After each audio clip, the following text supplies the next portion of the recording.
मिश्राज IAS academy में आप सभी का स्वागत है। और आज हम लोग डिस्कस करने वाले हैं केंद्र राज्य प्रशासनिक संबंधों के ऊपर।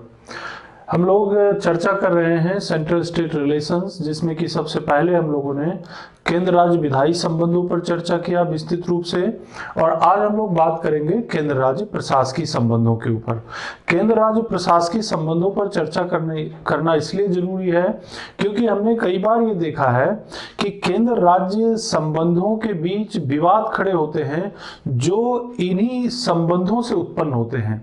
जैसे आपको अभी हाल ही में याद होगा कि पश्चिम बंगाल में किसी राजनीतिक दल के किसी अध्यक्ष के ऊपर कुछ हमला हुआ और उसमें उनकी गाड़ी भी जो है चकनाचूर हुई। और इस घटना के बाद वेस्ट बंगाल के जो चीफ सेक्रेटरी थे, वहां के डीजीपी थे, उनको केंद्र में बुलाया गया, यानी कि कैबिनेट सेक्रेटरी ने बुलाया। ये मैं उदाहरण इसलिए जिक्र कर रहा हूं कि इससे आपको केंद्र राज्य प्रशासनिक संबंधों को समझने में मदद मिलेगी। इसका मतलब क्या हुआ? इसका मतलब ये हुआ कि जो राज्यों के जो अधिकारी हैं, चाहे वो चीफ सेक्रेटरी हो, चाहे वो डीजीपी हो, पुलिस के सर्वोच्च अधिकारी हो, या अन्य अखिल भारतीय सेवा के अधिकारी हो, वो काम तो राज्यों में करते हैं, लेकिन कहीं ना कहीं वो केंद्र सरकार के भी प्रतिनिधि होते हैं। इसका मतलब ये होता है कि अगर केंद्र सरकार को ये लगता है कि हमारे Akhil Bharatiya all India service के जो ऑफिसर जो राज्यों में काम कर रहे हैं, कहीं ना कहीं उनसे चूक हुई है, तो वो उन्हें निर्देशित कर सकते हैं या उन्हें वापस भी बुला सकते हैं। इस तरह से केंद्र राज्य प्रशासकीय संबंध जो हैं वो आपस में जुड़े रहते हैं। ऐसे ही आपने कई बार सुना होगा कि किसी राज्य में राज्यपाल की नियुक्ति होती है राष्ट्रपति के द्वारा, और अगर उस राज्य में किसी अन्य राजनीतिक दल की सरकार है, केंद्र में किसी अन्य राजनीतिक दल की सरकार है, तो उस राज्य की राजनीतिक दल जो है, राज्य की राजनीतिक दल की सरकार है, वो कई बार ऑब्जेक्शन करती है कि हमसे बिना पूछे, हमसे यानी मुख्यमंत्री से बातचीत किए बिना ही राज्यपाल की नियुक्ति कर दी गई। तो यहां पर राज्यपालों की नियुक्ति को लेकर के भी डिस्प्यूट होता है केंद्र और राज्यों के बीच। ऐसे ही कई मुद्दे उत्पन्न होते हैं जो केंद्र राज्य प्रशासकीय संबंधों से जुड़े होते हैं। तो हमारे जो संविधान निर्माता थे, उन्हें इस बात की अच्छी समझ थी कि अगर केंद्र और राज्यों के बीच विधायी संबंधों का बंटवारा है, तो निश्चित ही प्रशासकीय संबंधों का भी बंटवारा होना चाहिए।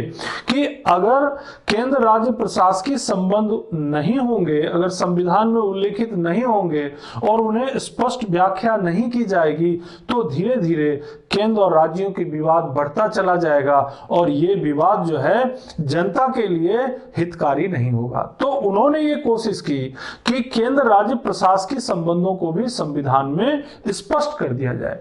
तो एक तरफ जहां केंद्र राज्य प्रशासकीय संबंधों को संविधान में स्पष्ट किया गया है, दूसरी तरफ कई और भी संस्थाएं और भी कई ऐसे सम्मेलन या संगठन होते हैं जो केंद्र और राज्यों के प्रशासकीय यानी एडमिनिस्ट्रेटिव रिलेशंस को मजबूत करने में मदद करते हैं।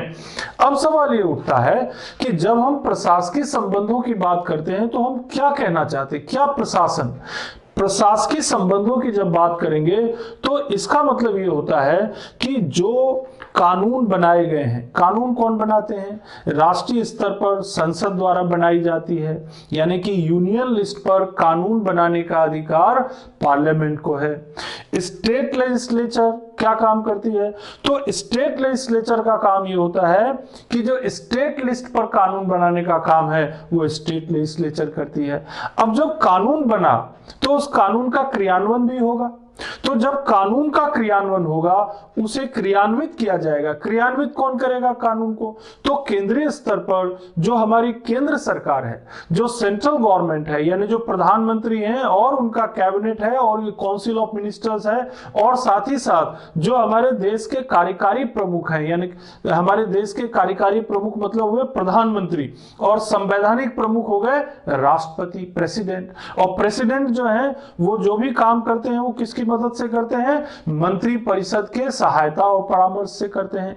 कहने का मतलब ये हुआ कि जो यूनियन लिस्ट के ऊपर, केंद्रीय सूची के विषय के ऊपर जब कानून बना तो उन कानूनों को क्रियान्वित करने की जिम्मेदारी भारत सरकार की हुई, और जो राज्य सूची के विषय पर जो कानून बना उन विषयों को क्रियान्वित करने की जिम्मेदारी जो है राज्य सरकार, जो भी राज्य में चुनी हुई सरकार होगी या जो भी राज्य में सरकार होगी उनके द्वारा हुई। तो केंद्र राज्य प्रशासकीय संबंध की जब हम बात करेंगे तो यही चीज मुख्य मुद्दा बनेगा कि जो केंद्र की सरकार है और जो राज्य की सरकार है और जो कानून जो बने हुए हैं, जो नीतियां बनी हुई है, उनके क्रियान्वयन में एक दूसरे से कैसे संबंधित है। यानी the central government and the state government how related with each other on the matter of administrative issues और द एग्जीक्यूटिव इश्यूज, यही इसका मुख्य केंद्र होगा। भारतीय संविधान में article 256 to 263 in part 11 of the constitution it is mention about the administrative relation. भारतीय संविधान के अनुच्छेद 256 से लेकर 263 तक आप देख रहे हैं, जो कि हमारे संविधान के भाग 11 का हिस्सा है, 11 का हिस्सा है। हमारे संविधान में जो है सेंट्रल स्टेट एडमिनिस्ट्रेटिव रिलेशन का जिक्र मिलता है। जैसे सबसे पहले पॉइंट में हम देखेंगे, पॉइंट ए में, ये देखिए ए पॉइंट में हमने बताया कि डिस्ट्रीब्यूशन ऑफ एग्जीक्यूटिव पावर्स, कैसे डिस्ट्रीब्यूटेड है एग्जीक्यूटिव पावर्स सेंटर और स्टेट के बीच। तो एक तो क्लैरिफिकेशन यहीं से हो जाता है, the executive power of centre extend to whole India. जो हमारे केंद्र सरकार का जो एग्जीक्यूटिव पावर है, जो उनकी कार्यकारी शक्ति है, वो पूरे देश में है, पूरे देश में है। राज्य भी है और यूनियन टेरिटरीज है। यूनियन टेरिटरीज के इश्यूज में कुछ मामलों में राष्ट्रपति की विशेष निगरानी होती है, वो मैंने लेजिस्लेटिव रिलेशन में आपको बताया है। किन मुद्दों पे है, किन बातों में? To the matter on which the parliament has exclusive power of legislation. जैसे कि मैंने अभी बताया कि उन मुद्दों में, यानी उन विषयों में जिन पर संसद कानून बना सकती है, यानी कि केंद्र सरकार का, भारत सरकार का जो एग्जीक्यूटिव पावर होगा उन विषयों तक होगा, देश के पूरे भाग में होगा, जो कानून संसद के द्वारा बनाया गया है, उन कानूनों के क्रियान्वयन की जिम्मेदारी भारत सरकार की होगी। तो यहां पर एक ये executive power of the government of India हो गया। हाँ, एक चीज और उनको मिला है जो एडिशनल है, to exercise the of rights, authority and jurisdiction conferred by any treaty और एग्रीमेंट। एक और चीज जो भारत सरकार को करना पड़ता है वो ये होता है कि कई बार ऐसे होते हैं कि भारत सरकार को किसी दूसरे देश के साथ कोई समझौता करना पड़ता है, कोई ट्रीटी करनी पड़ती है और या कोई एग्रीमेंट करना पड़ता है। तो उन ट्रीटी, उन एग्रीमेंट, उनको भी पालन करना भारत सरकार की जिम्मेदारी है और उनको भी भारत सरकार पालन करवाती है। तो यहां पर जो है एग्जीक्यूटिव पावर जो है केंद्र सरकार का आपको मिल गया। दूसरा पहलू यह है कि राज्य सरकार के हिस्से में क्या आता है। तो राज्य सरकार का जो एग्जीक्यूटिव पावर होता है, extend to territory in respect of matters in which the exclusive power of the legislation. यानी कि जहां पर राज्य विधानमंडल जिस सीमा तक कानून बनाती है, उन कानूनों को क्रियान्वित करने की जिम्मेदारी, उन कानूनों को इंप्लीमेंट करने की जिम्मेदारी जो है वो राज्य सरकार की हो जाती है। तो यहां बिल्कुल आसानी से आप ध्यान रख सकते हैं कि केंद्र सरकार के क्रियान्वयन की एग्जीक्यूटिव पावर्स की जिम्मेदारी जो संसद के द्वारा कानून बनाया गया है, और साथ ही साथ जो एग्रीमेंट या ट्रीटी जो भारत सरकार के द्वारा किया गया है उनको पालन करवाने तक है।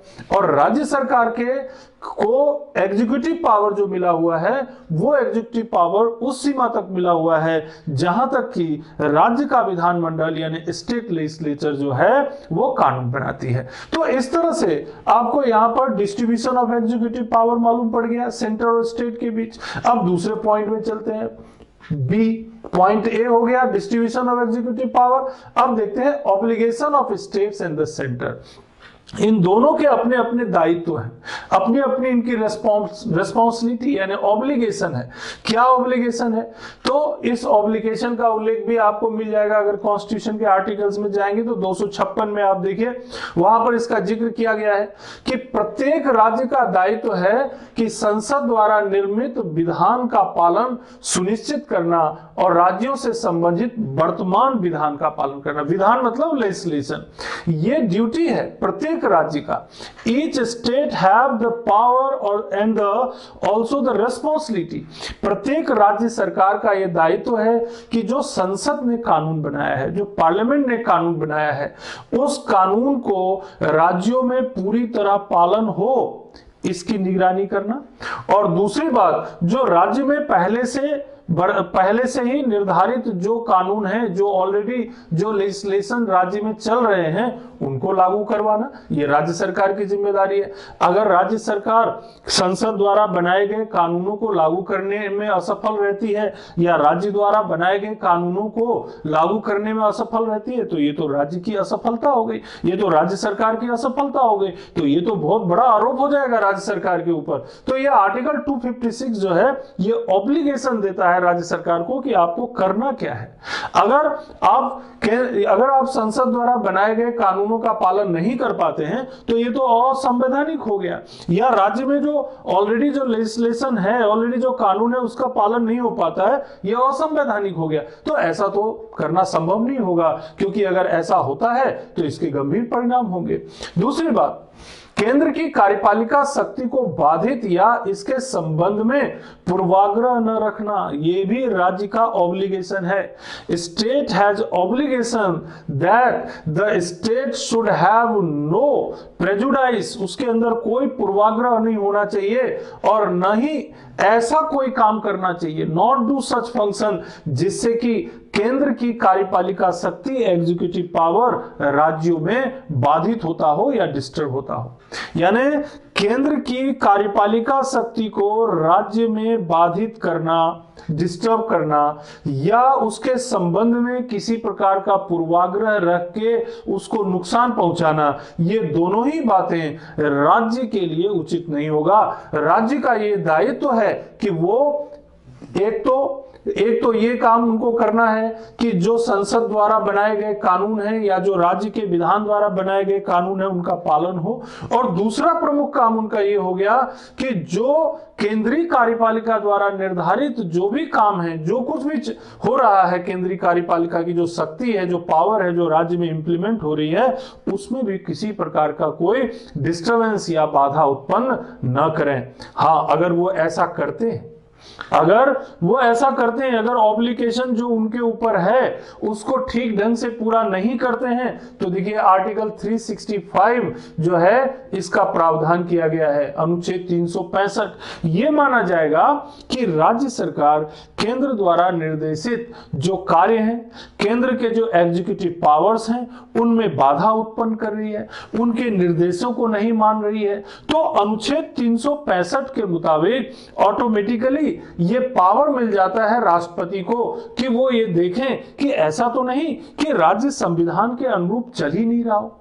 आर्टिकल 365 केंद्र, आर्टिकल 365 केंद्र को ये पावर देता है कि वो देखे कि ऐसा तो नहीं कि राज्य संविधान के अनुरूप चल ही नहीं रहा है, ऐसा तो नहीं कि वो केंद्र के जो कार्यकारी शक्ति है उनमें बाधा उत्पन्न कर रहा है। और अगर ऐसा है तो आप देख ही रहे हैं आर्टिकल 356 का यानी 356 का उपयोग किया जा सकता है। और 356 के उपयोग करने का मतलब क्या होता है कि राज्यों में राष्ट्रपति शासन लगाया जा सकता है, president rule can be imposed in the state, जो कि हमारी इमरजेंसी के जो 3 प्रोविजन हैं आर्टिकल 352, 356 और 360, उनमें से एक प्रोविजन 356 का भी है, तो इसका उपयोग भी किया जा सकता है। कब? जब 365 के आधार पर जो निर्देश जो राज्यों को दिए गए हैं, जो एग्जीक्यूटिव पावर का उपयोग हो रहा है केंद्र का, अगर वो उपयोग करने में राज्य सरकार द्वारा बाधा उत्पन्न होती है। तो यहां पर दो स्पष्ट तौर पर आपको पता चल गया कि डिस्ट्रीब्यूशन ऑफ एग्जीक्यूटिव पावर्स कैसा है। फिर आपको पता चल गया कि राज्य का दायित्व क्या है, राज्य को किस तरह से केंद्र के एग्जीक्यूटिव पावर में बाधा नहीं उत्पन्न करना चाहिए बल्कि सहयोग करना चाहिए। साथ ही साथ ये भी एक निर्देश है संविधान में आर्टिकल 257 में कि सेंटर्स को डायरेक्शंस दिए जा सकते हैं, निर्देशित किया जा सकता है केंद्र के द्वारा। सेंटर्स डायरेक्शन टू स्टेट्स, केंद्र के द्वारा राज्यों को निर्देशित, उनको गाइड किया जा सकता है, उन्हें बोला जा सकता है कि आपको ये काम करना है, ये पर्टिकुलर काम आपकी जिम्मेदारी में दिया गया है। अनुच्छेद 257 257 इसका जिक्र करता है। जैसे देखिए अगर 257(2) में आप जाएंगे तो 257(2) में एक प्रावधान है। प्रावधान ये कहता है कि बहुत सारे कम्युनिकेशन मीन्स होते हैं, हमारे देश के संचार के साधन होते हैं, बहुत सारे जो सेना से संबंधित हो सकते हैं या हमारी रक्षा से संबंधित हो सकते हैं या कोई इस तरह का कम्युनिकेशन का कोई हो सकता है, कोई चीज जो कि राष्ट्रीय महत्व का हो, नेशनल इंटरेस्ट का हो। तो ऐसे जो संसाधन होंगे उनको वहां पर मेंटेन करना, उनका रख रखाव करना, और अगर केंद्र सरकार उनके निर्माण के लिए उनको कहती है तो निर्माण भी करवाना पड़ सकता है। तो देखिए ये काम हो गया केंद्र सरकार द्वारा निर्देशित, राज्य को काम हो गया। आर्टिकल 257(2) में इसका जिक्र कर दिया गया। रेलवे की जो संपत्ति होती है, रेलवे की संपत्ति की रक्षा करना आर्टिकल 257(3) के अंतर्गत, 257(3) के अंतर्गत ये जो है ये जिम्मेदारी भी केंद्र सरकार के द्वारा राज्यों को दी जा सकती है। और तीसरी बात, अगर शेड्यूल्ड ट्राइब से रिलेटेड, अनुसूचित जनजाति से रिलेटेड अगर कोई केंद्र सरकार की योजना है, कोई कार्यक्रम है, तो राज्यों में ठीक ढंग से क्रियान्वित किए जाएं, इसके बारे में निर्देश दिए जा सकते हैं। तो आप ये देख रहे हैं कि केंद्र सरकार के द्वारा भी राज्यों को अलग अलग विषयों पर, कभी कम्युनिकेशन के मुद्दे पर, कभी रेलवे के मुद्दे पर, कभी जो है शेड्यूल्ड ट्राइब्स के मुद्दे पर, या कभी माइनॉरिटीज के मुद्दे पर भी इस तरह के इंस्ट्रक्शन देने और राज्य सरकार को उन्हें पूरा करने की जिम्मेदारी दी जाती है। तो ये संबंध होते हैं। ये किस तरह के संबंध है?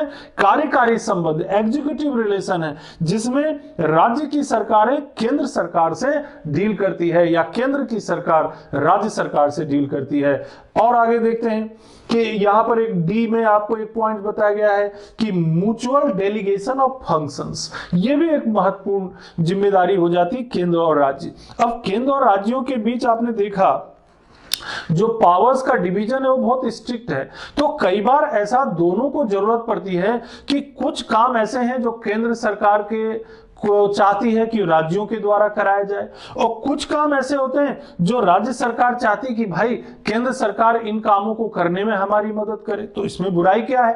राज्य सरकार कुछ अपने काम केंद्र सरकार को भी सौंप सकती है, और केंद्र सरकार कुछ चाहे कि ये काम राज्यों के द्वारा किए जाएं तो वो भी कर सकते हैं। तो कैसे होगा ये?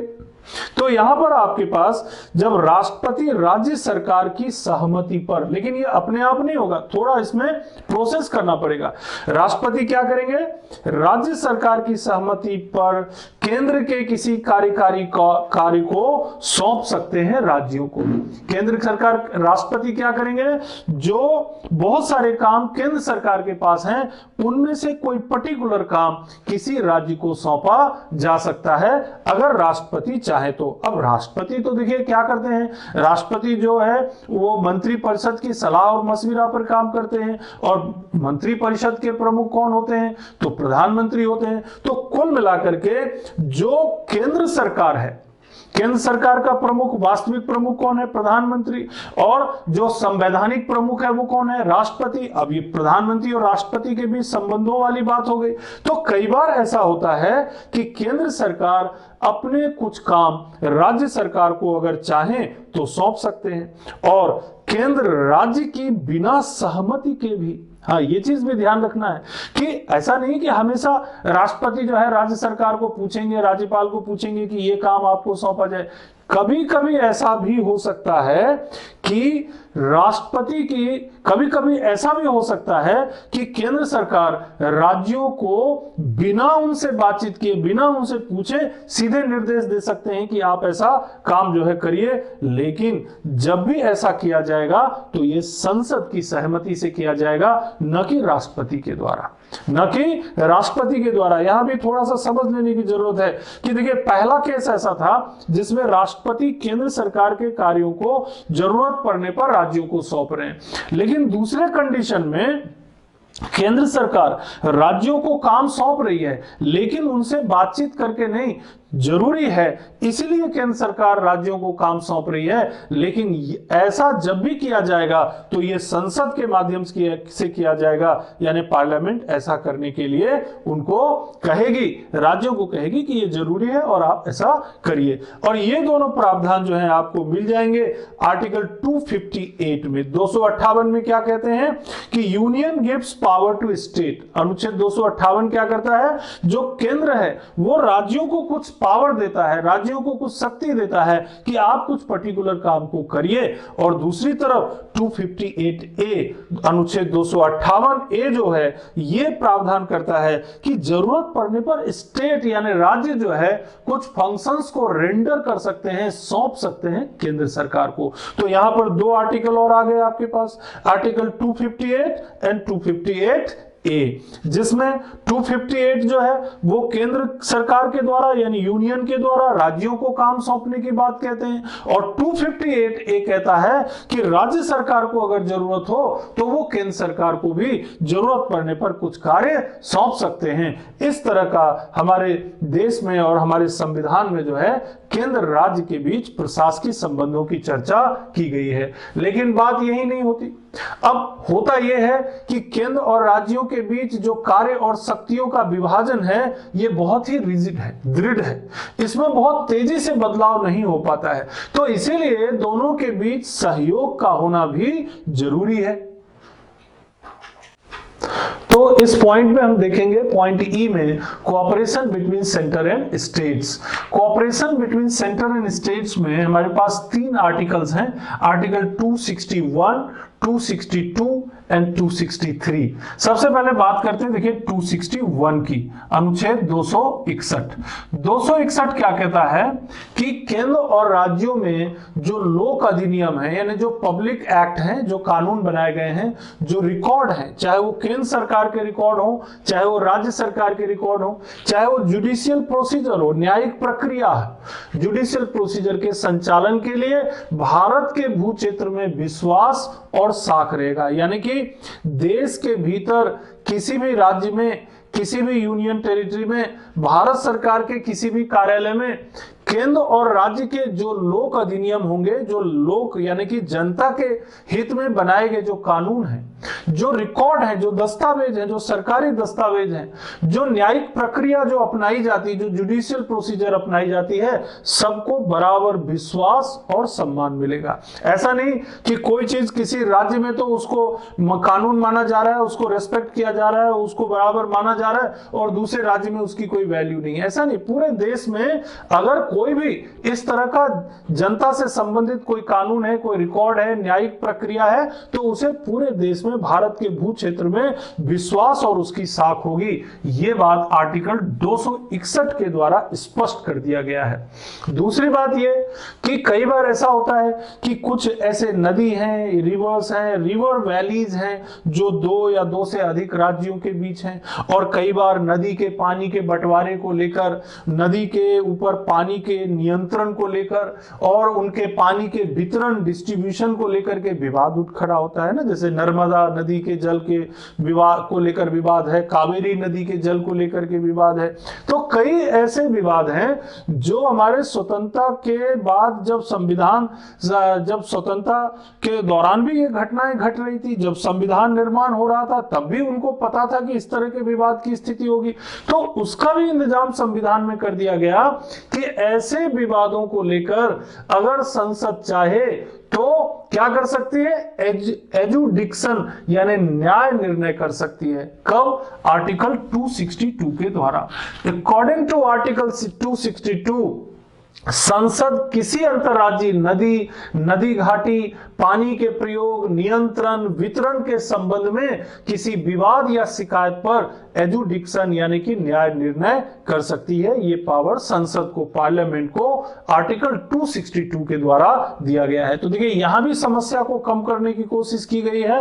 अगर केंद्र और राज्यों के बीच या राज्यों के बीच विवाद होता है किसी अंतर्राज्यीय नदी या नदी घाटी को लेकर के, पानी के बंटवारे को लेकर के, तो अनुच्छेद 262 उनको गाइड करते हैं। 263 जो है वो कई बार क्या होता है, कई राज्यों के बीच या केंद्र और राज्यों के बीच कुछ प्रशासनिक मसलों को लेकर के डिस्प्यूट खड़ा हो जाता है, विवाद खड़ा हो जाता है, आपस में सहमति नहीं बन पाती है। तो आर्टिकल 263 जो है वो इंटर स्टेट काउंसिल का प्रावधान करता है। Article 263 makes the provision for inter state council. Inter state council में क्या होता है कि जो राज्य होते हैं उन सारे राज्यों के जो मुख्यमंत्री होते हैं उनको भी रखा जाता है, प्रधानमंत्री होते हैं वो भी रहते हैं, जो हमारे देश के गृह मंत्री होते हैं वो भी रहते हैं। और इस तरह से इंटर स्टेट काउंसिल की बैठकें जो हैं साल में 2 या 3 बार होती है, और जो राज्यों के बीच अगर आपस में कोई विवाद है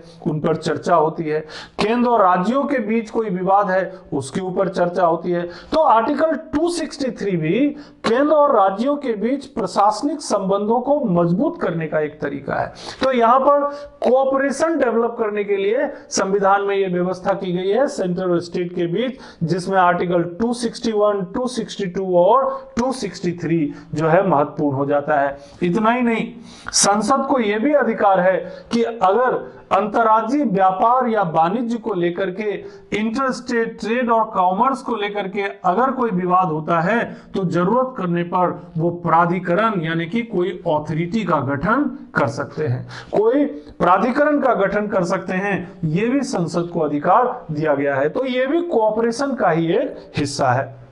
इसके अलावा आपने ऑल इंडिया सर्विस के बारे में सुना होगा, अखिल भारतीय सेवा। ऑल इंडिया सर्विस क्या है? ऑल इंडिया सर्विस अभी हमारे देश में 3 तरह की है।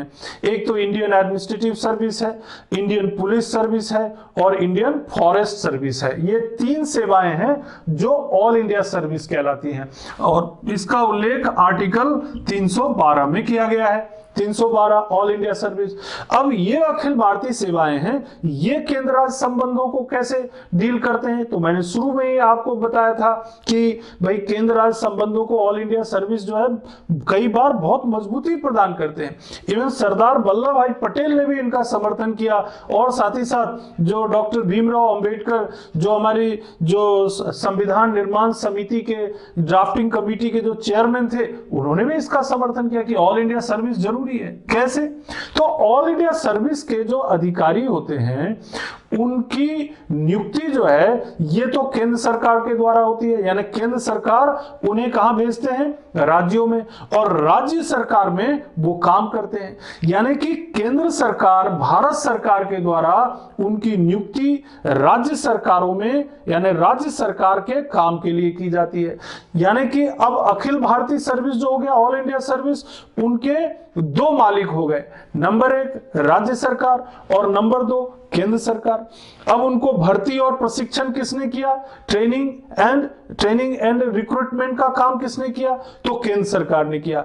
और वो काम कहां कर रहे हैं? तो राज्य में कर रहे हैं। जैसे कोई कलेक्टर हैं तो कलेक्टर जो है वो अखिल भारतीय, अगर आईएएस बने हैं तो वो अखिल भारतीय सेवा में अगर आए हैं तो यूपीएससी के एग्जाम से आए, और यूपीएससी जो एग्जाम कंडक्ट करती है उस एग्जाम को कंडक्ट करने के बाद केंद्र सरकार ने उन्हें ट्रेनिंग दी। कहां पर ट्रेनिंग दी? तो उनको ट्रेनिंग दी गई लाल बहादुर शास्त्री अकादमी मसूरी में ट्रेनिंग दी गई, और ट्रेनिंग के बाद जब उनको कैडर अलॉट हुआ तो वो राज्यों में पहुंच गए, तो राज्यों में काम करने लगे, छोटे छोटे जिलों में काम करने लगे। अब जब कैडर अलॉट हुआ तो क्या हुआ? बिहार का कोई व्यक्ति मध्य प्रदेश में काम कर रहा है, मध्य प्रदेश का कोई व्यक्ति कलेक्टर है तो वो बिहार में काम कर रहे हैं, इसी तरह से राजस्थान का कोई व्यक्ति जम्मू कश्मीर में काम कर रहा है और जम्मू कश्मीर का कोई व्यक्ति केरला में काम कर रहा है। अब ये देखिए राष्ट्रीय एकता को कैसे बढ़ावा देते हैं। यहां पर आप देख रहे होंगे कि किसी भी राज्य का कोई भी व्यक्ति किसी दूसरे राज्य में जाकर के या किसी भी स्थान पे जाकर के जो है वो वहां की राज्य सरकार में काम कर रहे होते हैं, और इस तरह से ये एक अखिल भारतीय स्वरूप को प्रदर्शित करते हैं, ये एक यूनिटी और इंटेग्रिटी को बढ़ावा देने में मदद करते हैं। तो इसीलिए ऑल इंडिया सर्विस जो होता है इसका तात्कालिक निगरानी तो राज्य सरकार के द्वारा होता है, यानी इमीडिएट जो उनका कंट्रोल होता है ऑल इंडिया सर्विस के अधिकारियों का, वो होता है किसके ऊपर? राज्य सरकार के ऊपर। और इनका अंतिम नियंत्रण जो फाइनल कंट्रोल होता है वो केंद्र सरकार के हाथ में होता है, वो जो है सेंट्रल गवर्नमेंट के हाथ में होता है। तो इस तरह से, और जरूरत पड़ने पर जो हमारे इंडियन एडमिनिस्ट्रेटिव सर्विस या इंडियन पुलिस सर्विस या इंडियन फॉरेस्ट सर्विस के अधिकारी हैं उन्हें केंद्र में भी बुलाया जा सकता है, और जरूरत पड़ने पर उन्हें राज्यों में भी भेजा जा सकता है। जैसे कि आपने टेन्योर सिस्टम में, है ना, टेन्योर सिस्टम में पढ़ा होगा कि भाई टेन्योर सिस्टम के मुताबिक किसी भी जो अधिकारी होते हैं वो अखिल भारतीय सेवा के, उनको कुछ सालों के लिए सचिवालय में भी बुलाया जा सकता है, सेक्रेटरीट में, और थोड़े समय के लिए उनको राज्यों में भी भेजा जा सकता है। तो यहां पर ऑल इंडिया सर्विस जो होता है ये भी सेंटर स्टेट एडमिनिस्ट्रेटिव रिलेशन का ही एक हमारे पास टूल है, एक हमारे पास हथियार है। तो अखिल भारतीय सेवा का इसी आधार पर समर्थन किया जाता है कि इसमें जो आने वाले अधिकारी हैं, सबसे पहली चीज तो वो अधिक योग्य होते हैं, अधिक कर्मठ होते हैं। दूसरी चीज ये, जब वो राज्यों में काम कर रहे होते हैं तो अपने वो विस्तृत अनुभव और ज्ञान का उपयोग कर रहे होते हैं। और तीसरी बात ये कि ऑल इंडिया सर्विस के अधिकारी जो होते हैं, चूंकि वो स्थानीय या क्षेत्रीय भावना से ऊपर उठ के काम कर रहे होते हैं, तो ये राष्ट्रीय हित में होता है, नेशनल इंटरेस्ट में होता है। और इस तरीके से ऑल इंडिया सर्विस जो है वो एक तरफ जहां सेंटर स्टेट एडमिनिस्ट्रेटिव रिलेशन को डेवलप करता है, वहीं राष्ट्रीय एकता में भी मदद करता है। इसके अलावा पब्लिक सर्विस कमीशन के मामले में भी आप देख सकते हैं, जो राज्यों में लोक सेवा आयोग होता है, राज्यों में लोक सेवा आयोग यानी राज्य के लोक सेवकों की भर्ती के लिए जो संस्था काम करती है, तो वो क्या करते हैं, उनके यानी स्टेट पब्लिक सर्विस कमीशन के जो चेयरमैन और मेंबर होते हैं उनकी नियुक्ति तो राज्यपाल करते हैं, लेकिन अगर राज्य लोक सेवा आयोग के अध्यक्ष और सदस्यों को हटाना हो तो हटाने का काम राज्यपाल नहीं कर सकते, कौन करेंगे? प्रेसिडेंट करते हैं। तो यहां पर आ गया सेंट्रल स्टेट एडमिनिस्ट्रेटिव रिलेशन। कैसे भाई? नियुक्ति तो आपने कर दिया स्टेट पब्लिक सर्विस कमीशन के चेयरमैन और मेंबर्स को, लेकिन हटाना हो तो राष्ट्रपति करेंगे। तो यहां पर भी सेंट्रल स्टेट एडमिनिस्ट्रेटिव रिलेशन की बात आ जाती है। हाँ, एक स्टेट पीएससी यानी के अलावा एक और चीज होती है ज्वाइंट पीएससी। ज्वाइंट पीएससी मतलब संयुक्त राज्य लोक सेवा आयोग। ज्वाइंट स्टेट पीएससी तो संयुक्त राज्य लोक सेवा आयोग में क्या होता है कि संसद जो है, पार्लियामेंट जो है, राज्य विधान मंडलों के अनुरोध पर, अगर मान लीजिए 2 या 2 से अधिक राज्य के विधान मंडल ये रिक्वेस्ट करें, अनुरोध करें कि भाई हमें जो है आप हमें एक ज्वाइंट पब्लिक सर्विस कमीशन बना के दीजिए जो हमारे राज्यों में लोक सेवकों की भर्ती के लिए परीक्षाएं आयोजित करेंगे, तो ऐसी स्थिति में अगर संसद ज्वाइंट पब्लिक सर्विस कमीशन का गठन करती है तो वहां पर भी सदस्यों और अध्यक्षों की नियुक्ति राष्ट्रपति द्वारा की जाएगी। ये भी सेंट्रल स्टेट एडमिनिस्ट्रेटिव रिलेशन की बात हो गई यहां भी। तो इस तरीके से पब्लिक सर्विस कमीशन हो, यानी कि जो आर्टिकल 315 है ना, संघ लोक सेवा आयोग, इसी आर्टिकल में ये भी राज्य लोक सेवा आयोग का भी गठन की बात कही गई है। इसके अलावा आर्टिकल 317 जिसका जिक्र मैंने अभी किया कि भाई अगर अपॉइंटमेंट तो चलिए ठीक है, अपॉइंटमेंट तो हो गया जो राज्यपाल ने किया, लेकिन अगर रिमूवल करना हो, अगर उनको हटाना हो, किसको?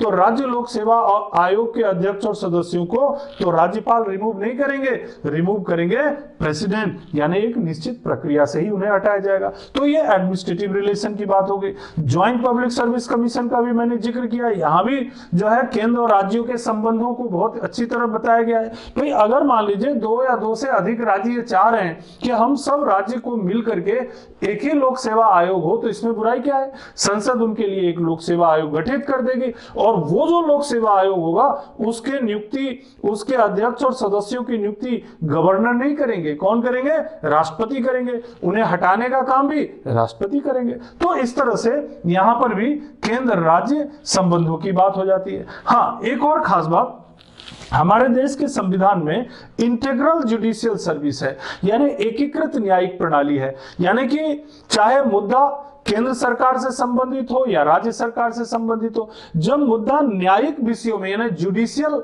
पर्पस में जाता है, न्यायिक विषयों में जाता है, तो ये विभाजन नहीं हो पाता करने की जरूरत पड़ती है कि वो केंद्र का है या राज्य का है। यानी जो हमारी जो न्यायिक प्रणाली है, supreme court, high court, district court, ये जो हमारी व्यवस्था ये एकीकृत है। यानी चाहे वो किसी भी राज्य का हो, किसी भी राज्य का हो या यूनियन टेरिटरी से संबंधित हो, सबके लिए एक ही न्यायिक व्यवस्था की हमारे देश में की गई है। हाँ, एक चीज जरूर यहां पर ध्यान रखना होता है कि जो हाई कोर्ट के जब चीफ जस्टिस और हाई कोर्ट के जब अन्य जजेस की अपॉइंटमेंट राष्ट्रपति करते हैं, प्रेसिडेंट करते हैं, नियुक्ति करते हैं, तो उस समय जब हाई कोर्ट के चीफ जस्टिस की नियुक्ति कर रहे होते हैं तो राज्यपाल से वो एक बार जरूर चर्चा कर लेते हैं, सलाह लेते हैं। और अगर हाई कोर्ट के अन्य अदर जजेस की नियुक्ति कर रहे हैं तो हाई कोर्ट के चीफ जस्टिस से भी बात कर लेते हैं और राज्यपाल से भी बात कर लेते हैं। ये जो जुडिशियल सिस्टम है ये भी हमारे केंद्र राज्य संबंधों को स्पष्ट करता है। और चीज देख लेते हैं, जब इमरजेंसी होता है यानी जब आपातकाल की स्थिति होती है, तो मैंने इमरजेंसी प्रोविजन में भी आपको जिक्र किया हुआ है इसका कि जब आपातकाल की स्थिति होती है यानी कि article 352 national emergency, state emergency, ये तो हो गया नेशनल इमरजेंसी, और दूसरा क्या हो गया स्टेट इमरजेंसी आर्टिकल 356, और फाइनेंशियल इमरजेंसी 360 है ना। तो ये जो आपातकाल की स्थिति होती है इसमें भी केंद्र राज्य प्रशासकीय संबंधों पर अंतर आता है। जब राष्ट्रीय आपात की घोषणा कर दी जाती है तो राज्य सरकारों के जो काम रहते हैं, जो प्रशासकीय काम भी रहते हैं, अगर केंद्र चाहे तो उनको अपने पास रख सकता है, उन कामों को केंद्र सरकार के द्वारा किया जाने लग जाता है। यानी कि जो शक्तियां राज्य सरकार की रहती है वो केंद्र के पास चली जाती है। दूसरी तरफ जब आर्टिकल 356 के तहत तो राष्ट्रपति शासन, अब राष्ट्रपति शासन में क्या होता है, राज्य की जो चुनी हुई सरकार होती है उनका काम चूंकि किसी कारणवश उन्हें हटा दिया गया है राष्ट्रपति के द्वारा, और वो जो काम है वो राज्यपाल के हाथ में चला जाता है, गवर्नर के हाथ में चला जाता है, और राष्ट्रपति गवर्नर के माध्यम से और गवर्नर राज्य के मुख्य सचिव के माध्यम से राज्य का प्रशासन संचालित करने लग जाते हैं। यहां पर भी आर्टिकल 356 के दौरान जो केंद्र राज्य संबंध है उसके बारे में बात हो जाती है। और वित्तीय आपात की स्थिति, अगर वैसे अभी तक भारत में कभी ऐसा हुआ नहीं है, लेकिन अगर वित्तीय आपात की स्थिति हो जाती है तो राज्य के जितने भी फाइनेंशियल बिल होते हैं, वित्त से संबंधित विधेयक होते हैं, धन विधेयक होते हैं, वो सारे विधेयक जो हैं वो सब केंद्र सरकार के पास चले जाते हैं और केंद्र सरकार जो है उनको अपनी सुविधा के हिसाब से और वित्तीय परिस्थितियों के हिसाब से ही उस पर निर्णय लेते हैं। तो आपातकाल के दौरान राज्य की चाहे वो विधायी शक्ति हो, चाहे वो कार्यकारी शक्ति हो, चाहे वो वित्तीय शक्ति हो, वो सब कुछ केंद्र सरकार के पास चला जाता है। लेकिन संविधान में इसका उल्लेख किया गया है और ऐसा केवल इमरजेंसी प्रोविजन, इमरजेंसी के दौरान, आपातकाल के दौरान ही किया जाना चाहिए, सामान्य स्थितियों में ऐसा करने की जरूरत नहीं है। तो एक तो आर्टिकल 360 तो वित्तीय आपात, इसकी कभी जरूरत पड़ी नहीं। आर्टिकल 352 जैसा कि आप जानते हैं इनकी कुछ परिस्थितियों में जरूरत पड़ी है, लेकिन आर्टिकल 356 का प्रयोग तो कई बार होता रहा है, जिसको लेकर के राज्य और केंद्र के बीच कई बार विवाद की स्थिति निर्मित होती रही है। राज्यपालों की नियुक्ति को लेकर के विवाद की स्थिति निर्मित होती रही है। राज्यपाल जो राज्यों में काम करते हैं उनके स्थिति को लेकर विवाद की स्थिति निर्मित होती रही है। तो यहां पर जो है केंद्र राज्य विवाद का एक प्रकरण भी बन जाता है। हाँ, एक चीज और, केंद्र का कुछ मामलों में ऐसा नहीं, केंद्र की भी जिम्मेदारी बहुत बढ़ जाती है। केंद्र का की जिम्मेदारी है according to article 355 of the constitution, अनुच्छेद 355 के माध्यम से, कि अगर राज्य के ऊपर कोई बाहरी आक्रमण होता है या राज्य के अंदर कोई इंटरनल डिस्टर्बेंस होता है, कोई आंतरिक अशांति होती है, तो राज्य को अगर सुरक्षा की जरूरत है बाहरी आक्रमण और आंतरिक अशांति के समय, तो केंद्र सरकार की जिम्मेदारी है कि उनको सुरक्षा प्रदान करे आर्टिकल 355 के तहत, और यह सुनिश्चित करना कि प्रत्येक राज्य विधान के अनुरूप संचालित हो रहा है। यह भी केंद्र सरकार की जिम्मेदारी है कि वो देखे कि हमारे देश के भीतर जितने भी राज्य हैं वो सब हमारे विधान यानी हमारे कानून के अनुरूप, संविधान के अनुरूप संचालित हो रहे हैं, केंद्र सरकार के निर्देशों के अनुरूप ही काम कर रहे हैं, ऐसा तो कुछ नहीं कर रहे हैं जो वो गैर संवैधानिक हो।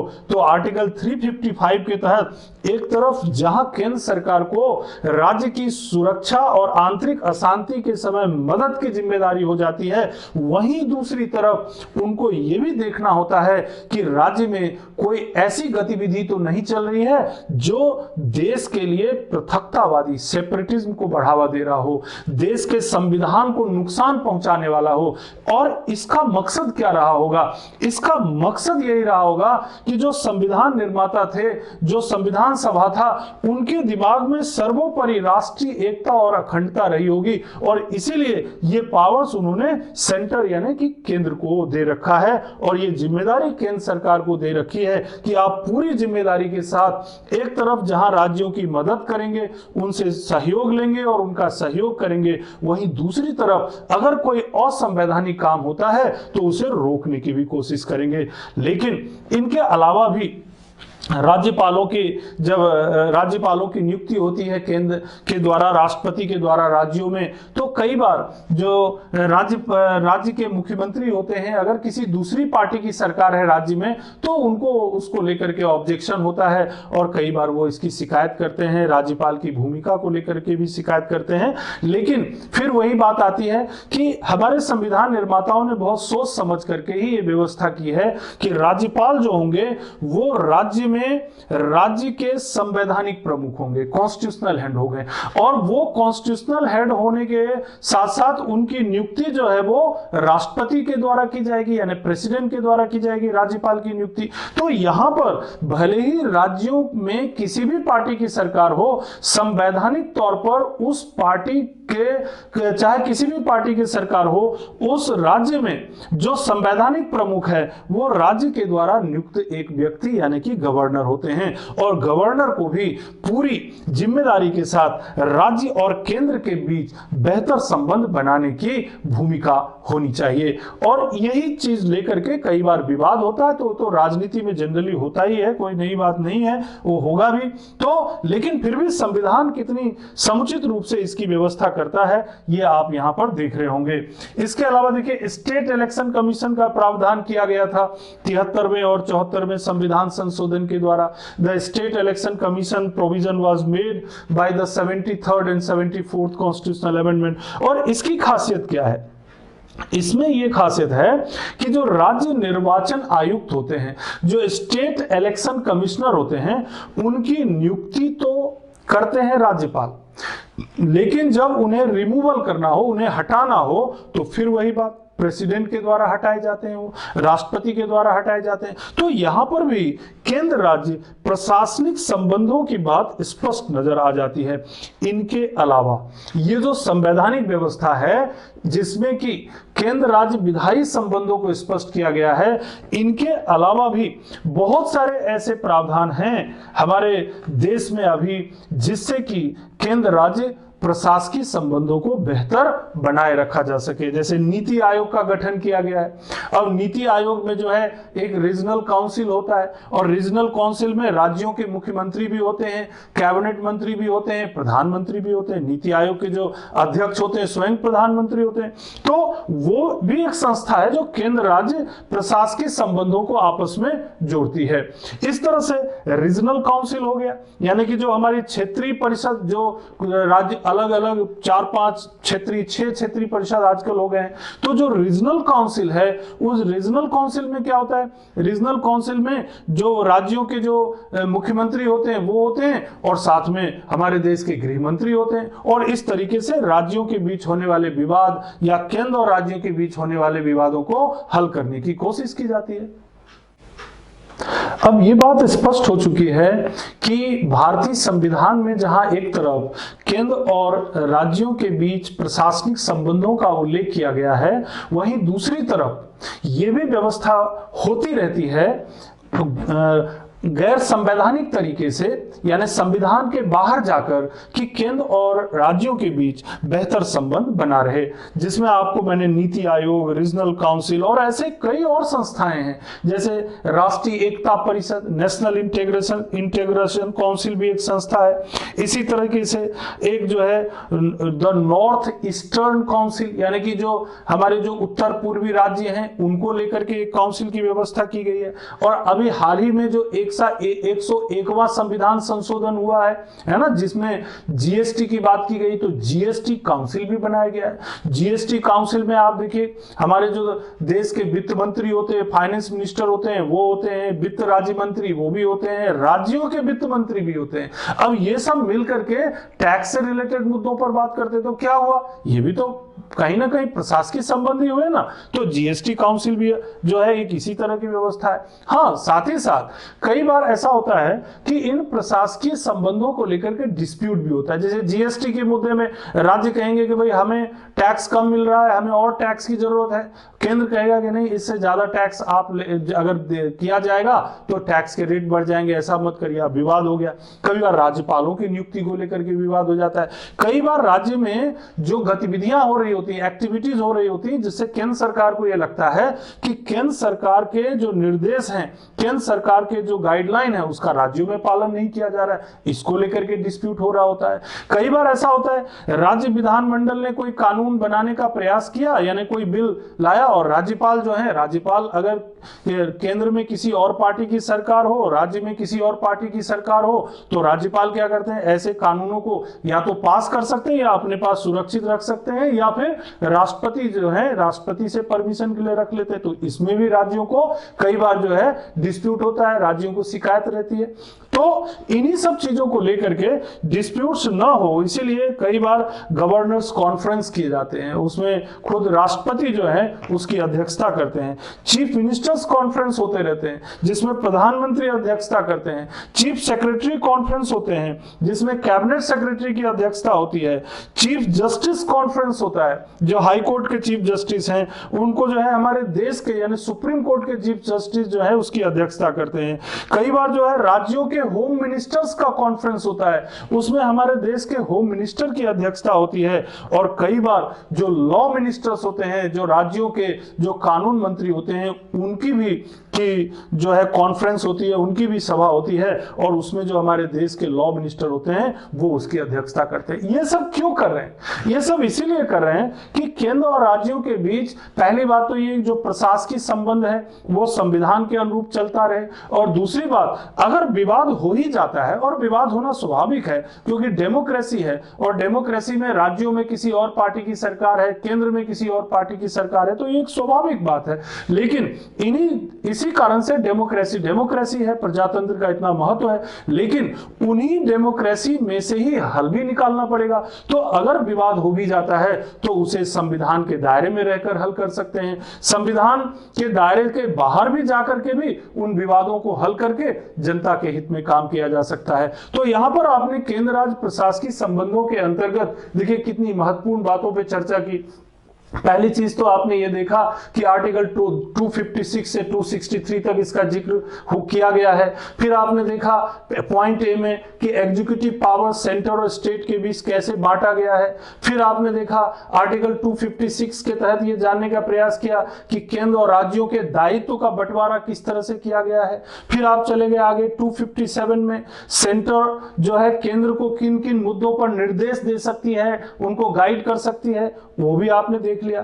फिर यह भी आपने देखा कि किस तरीके से केंद्र और राज्यों के बीच पावर्स का म्यूचुअल या फंक्शंस का म्यूचुअल डेलीगेशन हो सकता है, आर्टिकल 258 एंड 258 ए में आपने देखा।